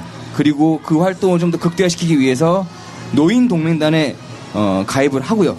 지부장으로 활동하십니다. 그리고 6월 25일에 블라디보스토크 주재에 있던 일본 총영사관에 노인동맹단 대표로 파견돼서 독립요구서를 직접 제출했습니다. 이거는 직접 적의 본진으로 들어가서 야 우리 독립할 거야 니네 나가 라고 하는 기계를 보여준 겁니다. 3.1운동을 통해서 민족의식을 고치는 그 시기에 일제는 이제 통치 방식을 바꿉니다. 문화정치를 내세워서 조선인들을 회유하려고 합니다. 그래서 새 총독인 사이토 마코토를 부임시키려 했습니다. 자, 강우규 의사는 자신이 직접 신임 총독을 처단하기로 결심을 합니다. 러시아인으로부터 영국제 폭탄을 구입을 하고요. 1919년 6월 11일 블라디보스토크 출발해서 8월 4일 서울에 도착을 합니다. 그리고 9월 2일 오후 5시 서울 남대문에 잠입합니다. 사이토 총독 환영 인파 사이에서 폭탄을 명주수원에 싸서 허리춤에 차고 두루마기 차림에 파나마 모자 가죽신 양산 수건들을 갖추고 무리 속에 섞여 있습니다. 경계는 엄청 삼엄했습니다. 이 속에서 열차에서 내려서 마차로 올라타는 총독을 향해서 폭탄을 투척을 하시고 몸을 피합니다. 하지만 도피 15일 만에 가회동에 있는 하숙집에서 악질 일제 고등계 형사였던 김태석에서 잡혀서 서대문 형무소에 수감됩니다. 그러니까 김태석이 누구냐? 이것도 뭐 다 우리 저희 방송 들으시면 나오는데. 네, 노덕슬 이동영이랑 이종영. 네. 여기서 암살을 보셨으면 나올 거예요. 그 반민특위에 잡혀가가지고 끝까지 자기는 신은 아니다고 그렇게 자기 합리화했지 않습니까? 지금 김태석, 노덕수 이런 사람도 다 반민특위 잡혀갔는데 끝까지 뻔뻔하게 그렇게 이야기를 했어요. 그리고 단 한 명 처벌된 사람이 있어요. 다 풀려나왔지. 그런 우리 아픈 역사가 있는 걸 소개시켜 드리는데 그 재밌는 거는 강우구 열사가 의거를 일으킬 때 연세가 64세였습니다. 64세. 우리 박 시장님하고 비슷하지 않을까 싶은데 지금은 박 시장님 연배하고. 네. 제가 조금 노숙하게 보이나 보죠. 네. 근데 그렇죠. 정말 대단하신 거죠. 그 연세에 그럴 수 있다는 네, 것은. 네. 맞습니다. 오히려 사실 나이가 들수록 뭐 관계가 많아지잖아요. 그렇죠. 그러니까 우리가 청년 학생 시절에는 사실 뭐 이게 의분이 생기면 그냥 뭐든지 몸을 던질 수 있잖아요. 근데 나이가 들수록 점점 약해지거든요. 가족도 생기고 여러 가지 인연이 생기니까. 근데 그 연세에 그 정도 할 수 있다는 것은 뭐 굉장한 정신을 갖고 계셨기 때문이라고 생각하고요. 너무 대단하신 거죠. 네. 네. 또 이제 나석주 의사 또 의열단 단원이었었는데 이 서울에 잠입해서 조선식산은행에 이제 폭탄을 던지셨습니다. 근데 조선식산은행이 지금 롯데백화점 자리인 것입니다. 여기 말고 동양척식 주식회사 경성지점에서도 던지셨고 다 했었는데 안타까운 것은 다 불발탄이었다고 하는 겁니다. 그래서 마지막에 이제 자결로 생을 마감하셨는데 아까 뭐 박 시장도 말씀하셨지만 이런 분들의 노력, 이런 분들의 의기 이런 것들 때문에 우리가 지금 이 자리에 있을 수 있는 거겠죠. 그래서 이분들 좀 잊지 말았으면 하는 생각이고 우리도 암살 같은 영화 많이 보셔가지고 이분들의 의계를 길이길이 남기도록 여러분들 좀 많이 노력해 주시기 바랍니다. 참 그러고 보면 너무 안타까워요. 우리 독립운동사에 보면요. 왜 우리 독립군들은 그렇게 불발탄이 많고 세작들한테 발리고 다 그래요. 아니 맨날 탄 던지면 다 불발. 어디 가려고 그러면 누가 밀고 하고. 돈이 없어서 그랬어요. 아니 근데 뭐 그래도 성공한 사례들이 예, 많이 많죠. 있잖아요. 예. 근데 이제 저는 이분들을 정말 높이 평가해야 되는 이유는 제가 이제 과거 청산에 대해서 연구를 했던 적이 있습니다. 예를 들어서 프랑스의 경우에 2차 세계대전 중에 독일이 침략해 와서 4년 동안 지배를 당하잖아요. 그래서 만들어진 의용정부가 비시 정권이라는 데가 있는데요. 이 4년 동안에 변절자가 어마어마하게 많이 생깁니다. 그래서 그 드골 대통령이 이제 영국에서 임시정부를 다가 쳐들어오잖아요. 1944년입니까? 이제 전쟁이 끝나면서 약 10만 명을 처단합니다. 10만 명이 말하자면 이 사형에 처해지는 거죠. 왜냐하면 그 독일에 협력했다고.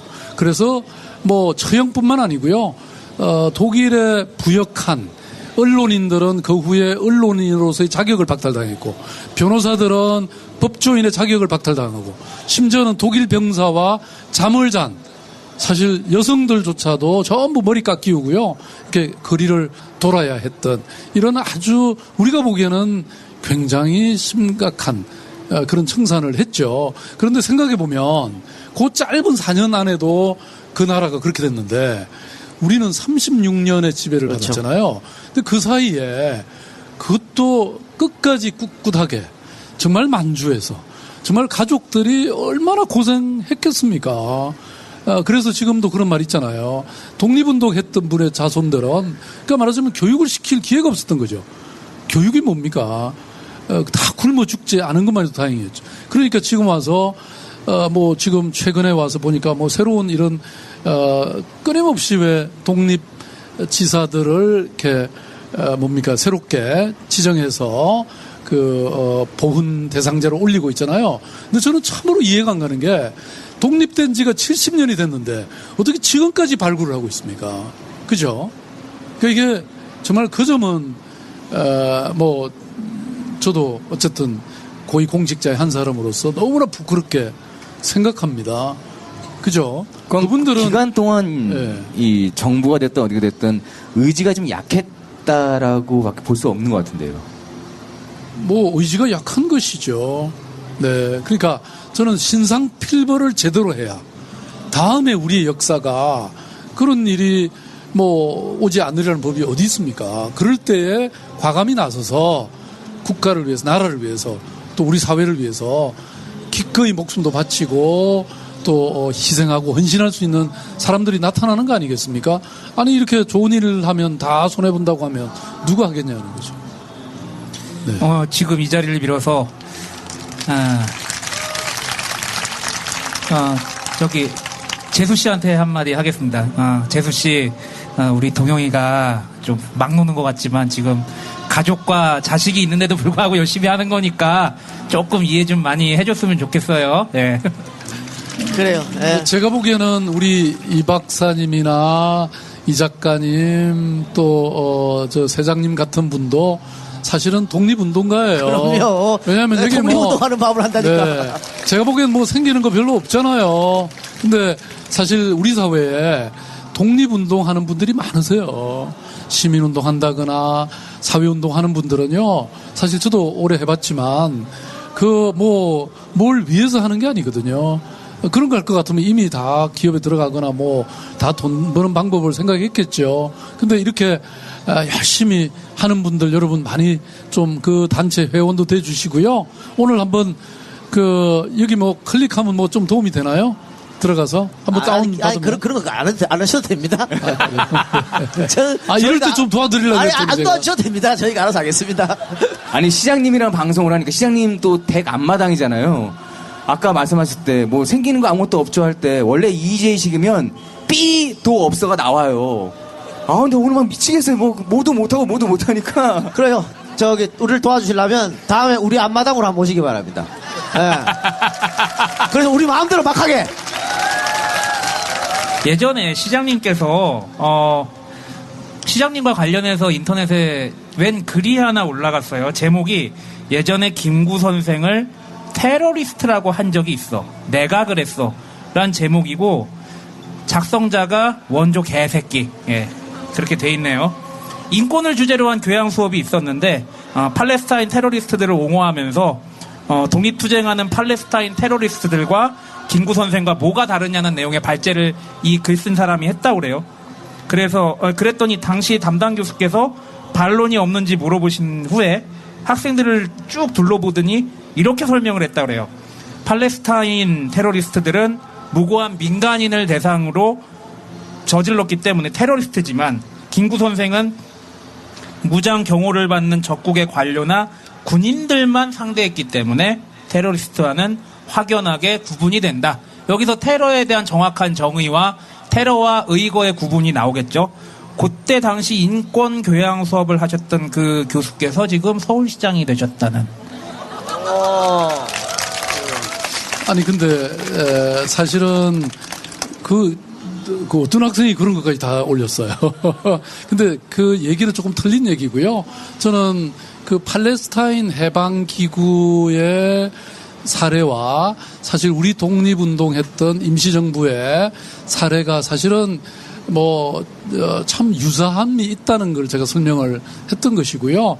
그러니까 물론 기본적으로 테러리즘은 그걸 우리가 찬양하거나 그럴 수는 없겠죠. 저는 어떤 살인이든 폭력이든 용납되지 않는 게 원칙이지만 말하자면 이렇게 나라를 뺏긴 입장에서 보면 사실 모든 수단이 다 손에 없고 오직 그런 것밖에 남아있지 않는 상황에서 그건 말하자면 정당화되는 거 아니냐 이런 제가 얘기를 했고요. 예컨대 안중근 의사가 아마 그 세례명이 토마인가 그러실 겁니다. 예. 그래서 본래 그 당시에 이 가톨릭에서요 천주교에서 파문을 했습니다. 근데 그 후에 세월이 한참 지난 다음에 아마 한 10년 됐나요? 최근에 와서 그분을 다시 복권을 시켜 드렸습니다. 그러니까 말하자면 가톨릭 입장에서도 어떤 사람을 이렇게 암살한 거잖아요. 그러니까 살인을 한 거죠. 그래서 본래 교리에는 어긋난다고 생각했지만 말하자면 이 안중근 의사의 행위를 정당성이 있는 것으로 수정을 한 것이죠. 그래서 사실 이게 참 복잡하고 어려운 문제긴 합니다만은 그렇게 좀 설명이 되겠죠, 여러분? 네. 그 안중근 의사의 복자 시복과 관련돼서 제가 알기로는 그 한 사람을 죽인 게 살인이 맞지만 그 한 사람을 죽임으로써 더 많은 대한제국과 조선의 국민들을 살 수 있게 한다라는 취지에서 이거를 의거로 구분할 수 있다라는 것이 입장이라고 저는 알고 있고요. 제가 보기엔 이건 분명히 논술고사에 나올 만합니다. 또 예컨대 지금 이 히로시마와 나가사키에 폭탄을 투여했잖아요. 원자폭탄을. 그런데 그 당시 일본 사람들은 지금도 마찬가지입니다. 원자폭탄은 과도한 행위였다. 이런 주장을 합니다. 그렇지만 당시 또 미국은 이렇게 원자폭탄이 아니었으면 전쟁을 끝내는데 너무나 많은 사람이 더 많이 희생됐을 것이다. 왜냐하면 그 남태평양과 중국 이 한반도의 모든 전선에서 전쟁 중이었기 때문에 원자폭탄 2발로 우리가 끝낼 수 있었다. 오히려 희생을 줄일 수 있었다. 근데 그게 산술적인 것 이상의 법철학적인 문제가 있습니다. 그래서 여러분 여기 우리 젊은 고등학생들도 와 있는지 모르겠는데 아니면 학부모님들 와 계시면요. 요거에 대해서 학습을 꼭 하시길 바라고요. 이런 여러 가지 역사적인 어려운 문제를 제가 나름대로 해결한 저도 책을 하나 썼습니다. 아세요? 모르겠습니다. 맞습니다. 제 책을 사시라는 말은 아니고요. 내 목이 짧으니 조심해서 자르게 라고 하는 그 역사상에 이렇게 예수님의 재판, 소크라테스의 재판, 토마스 모어의 재판 이런 것들을 모아서 책을 쓴 것인데요. 아마 이거 오늘 이렇게 딱 단언하기는 어려운 문제인데 아까 그래도 우리 청중들이 다 동의를 하셨잖아요. 네. 그 정도 설명으로 된다고. 예, 알겠습니다. 그래, 오늘 그 이야기는 계속 이제 사실 주된 것은 일제가 훼손했었던 것들, 우리 문화재들 다시 복원하는 이야기를 앞에 쭉 했지 않습니까? 경복궁도 그런 거고, 남산도 그런 거고, 다 그런 건데, 문제가 이제 성곽 복원도 그런 건데, 여기에 문제점이 좀 있을 것 같습니다. 왜냐하면 특히 재산권이 달려 있으면 민원인들랑 마찰이 분명히 있을 수밖에 없을 것 같거든요. 이거 어떻게 원만히 해결해서 복원을 다 마무리할 수 있을지 좀 걱정이 되기도 해요. 사실은 복원을 하고 싶어도 복원을 못하는 경우가 많고요. 네. 하더라도 비용이 또 너무 많이 들어가서 못하는 경우가 상당히 있습니다. 예를 들어서 지금 경복궁이 있고요. 그 다음에 이 서울에 5개의 궁이 있잖아요. 그런데 이게 훼손된 데가 참으로 많습니다. 예를 들어서 지금 경희궁도 아직 복원을 하려면 뭐 그 교육청 건물이라든지 이런 일대를 전부 다 말하자면 해체를 해서 새로 만들어야 되는데 뭐 그런 거 정말 쉽지 않고 또 지금 그 유네스코 문화유산이 된 그 뭐죠 사직과 종묘가 있잖아요. 종묘는 완전히 복원했습니다. 그런데 사직단을 복원하려고 보니까 그게 뭐 지금 이미 종로 도서관이라든지 여러 가지 또 새로운 시설들이 들어섰는데 그걸 또 이렇게 하기가 참으로 만만치 않습니다. 그러면 예컨대 대체 시설을 만들어 준다든지 그 이미 그 이후의 역사에 또 켜켜이 쌓여버린 이런 것들이 많기 때문에 그걸 해체하기가 참으로 쉽지 않습니다. 예를 들어서 저희들이 이제 옛날에 율곡로라고 지금 율곡로라고 여러분 아시죠? 그게 어디냐면 그 창덕궁 앞에 그러니까 종묘와 이어지는 그 공간인데요. 옛날에는 그게 하나로 돼 있었어요. 근데 지금 그 율곡로가 일제시대 때 그게 이제 말하자면 뚫린 거예요. 그래서 그걸 지금 복원하려고 위로는 연결하고요. 그 길은 지하로 보내거든요.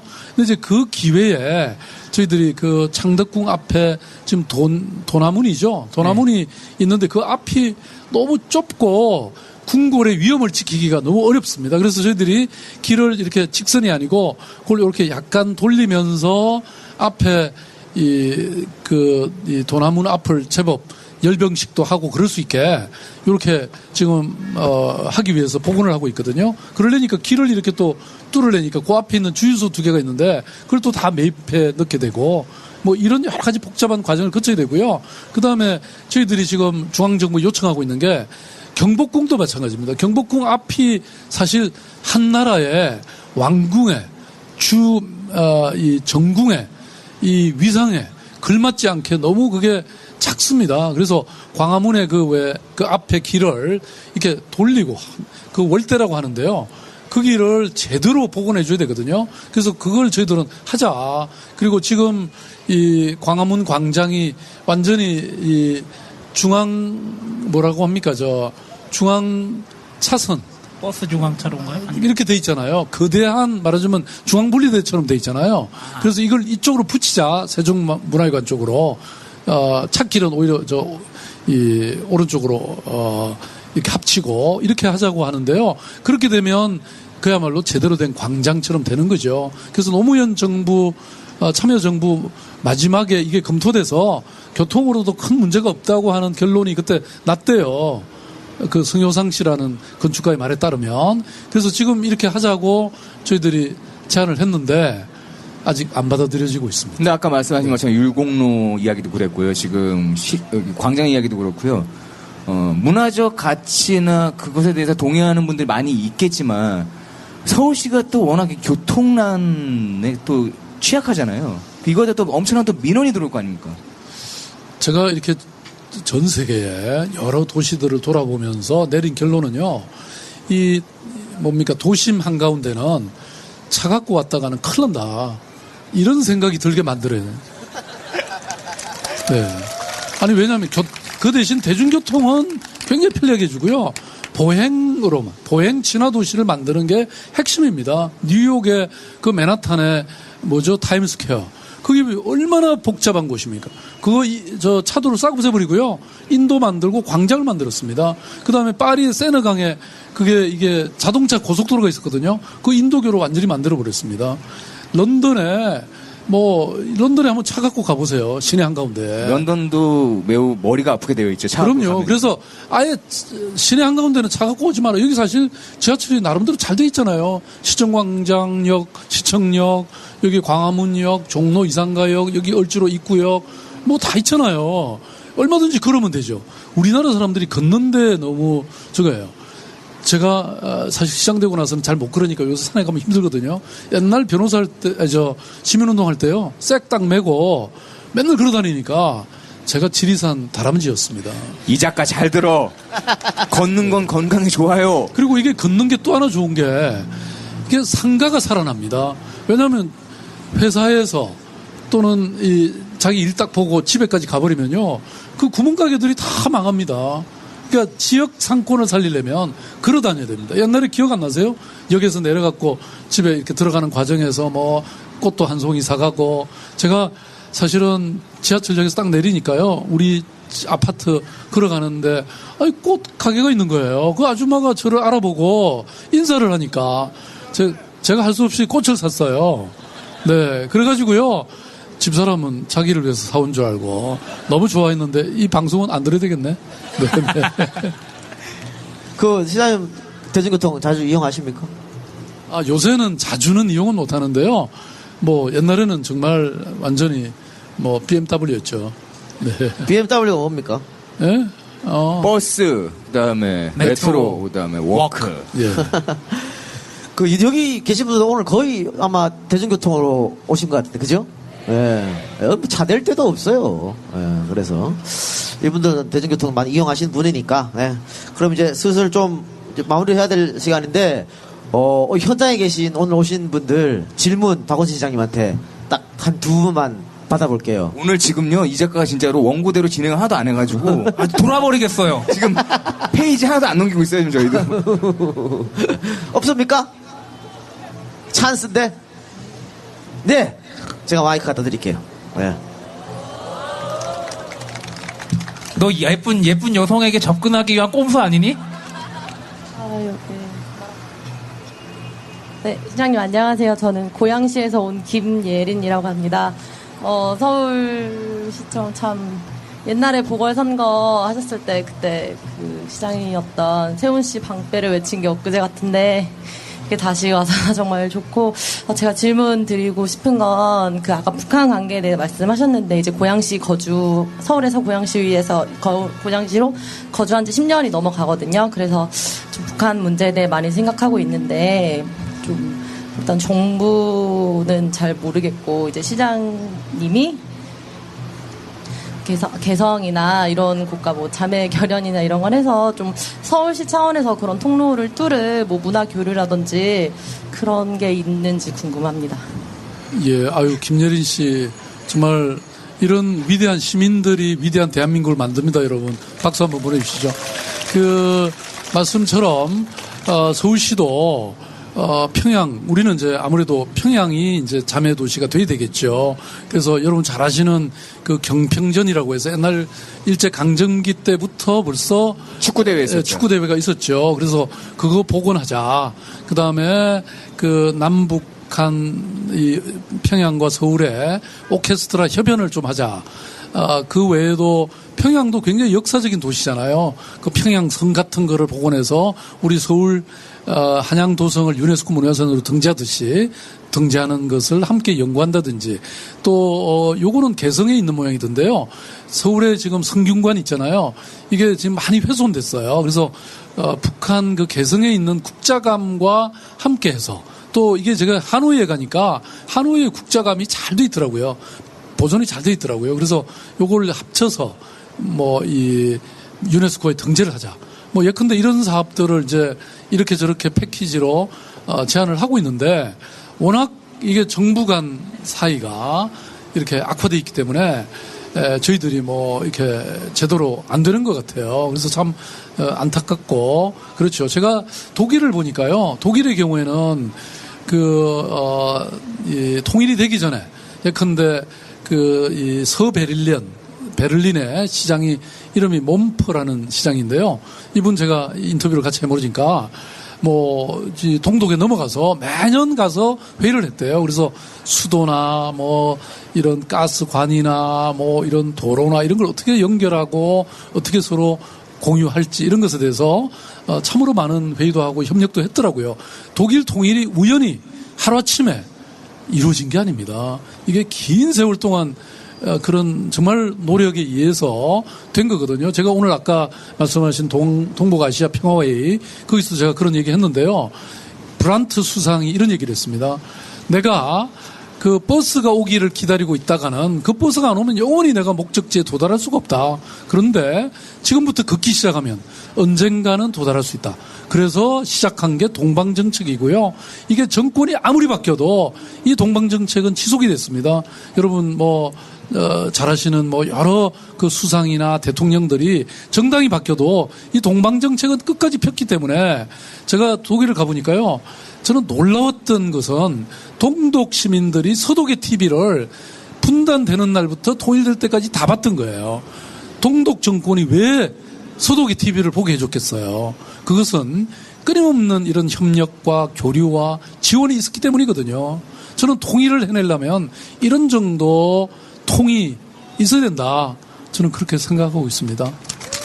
예. 네, 한 분만 더 받아보겠습니다. 네. 네, 안녕하세요. 고양시에서 온 박문숙이라고 아니, 합니다. 여기 다 오셨네. 왜 자꾸 고양시에서 오세요? 아니, 최성 시장님이 서운하시겠어요. 예. 저기 제가 오늘 그 청계천을 따라서 여기까지 걸어왔거든요. 을지로에서.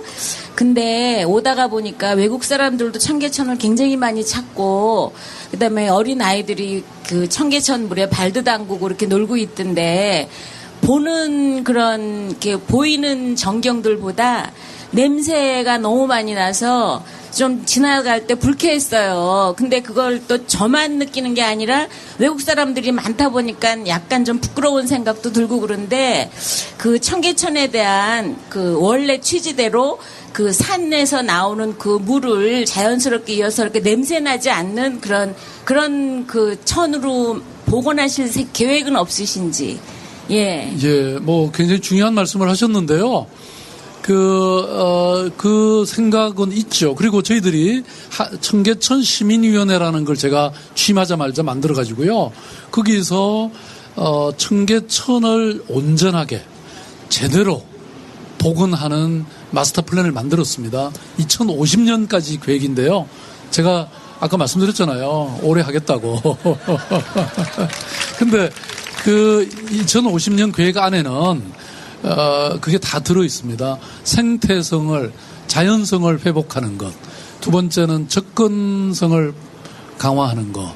그 다음에 역사성을 복원하는 것. 이런 게 다 들어 있는데요. 말씀하신 것도 그 중에 하나이고요. 근데 이제 냄새 나는 것은 제가 조금 또 다른 이유인데 그게 뭐냐면 서울의 지금 도시의 발전 과정에서 오수라고 있잖아요. 오폐수. 이 관을 보통은 이게 별도로 완전히 묻어야 되는데, 이거를 함께 묻어놓고, 비가 조금만 오면 그게 넘쳐서, 그게 청계천으로 완전히 이렇게 쏟아집니다. 오폐수가.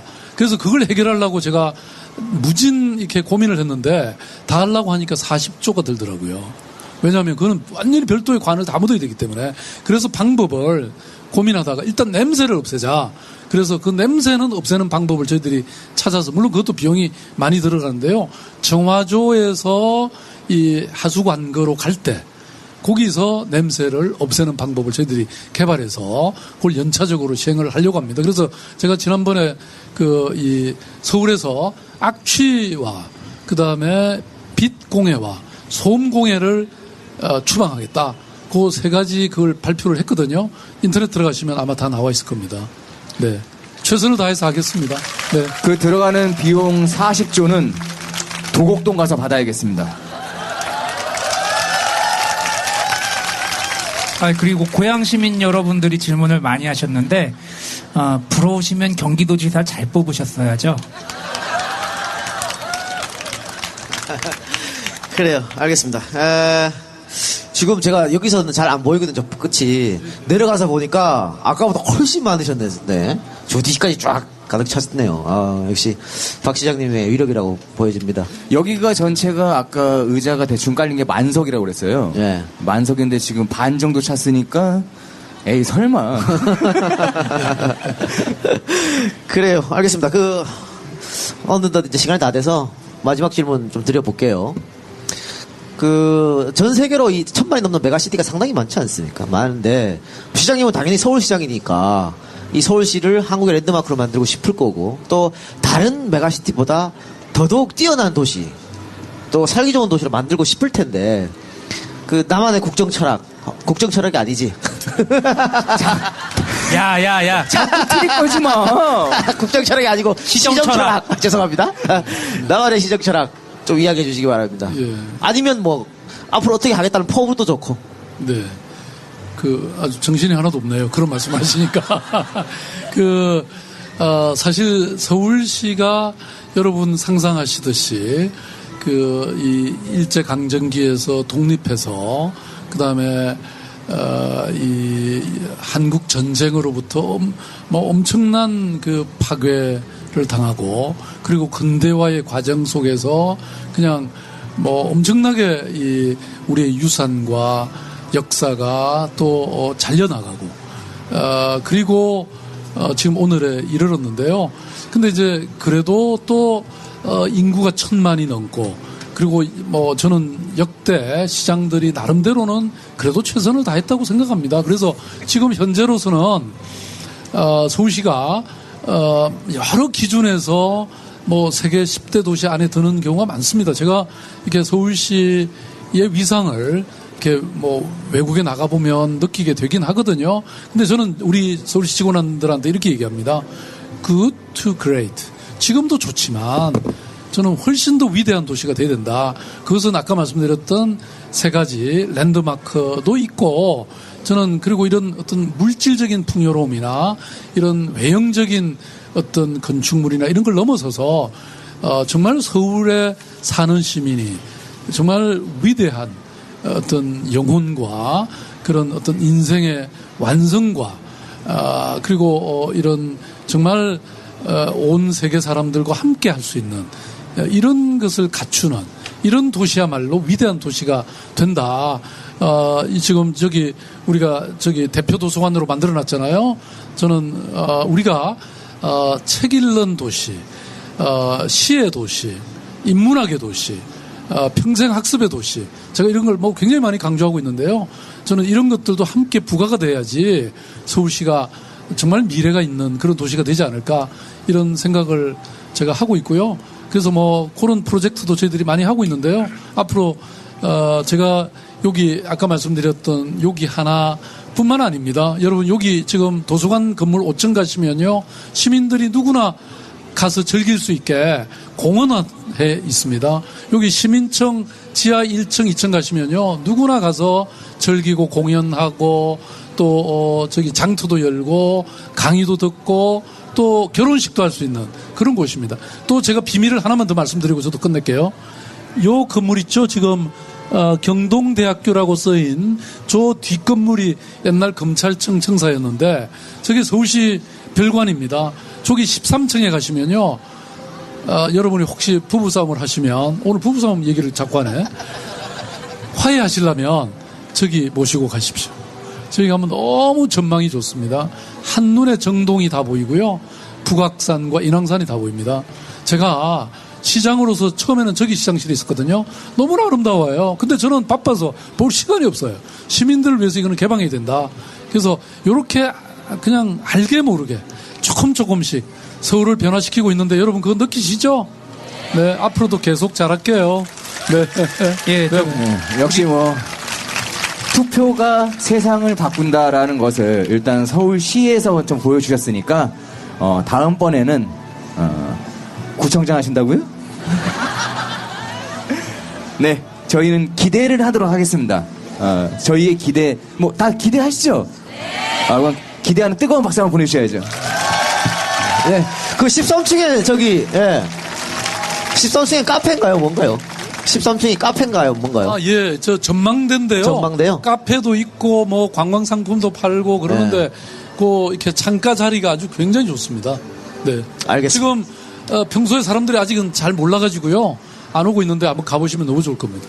네, 저 시장님 그리고 또 한 가지 건의사항이 하나 있는데 혹시 서울의 수많은 유적지들 혹은 의거터라든지 여러 가지 터들의 이제 비석들 혹은 이제 그 표지석들이 있잖아요.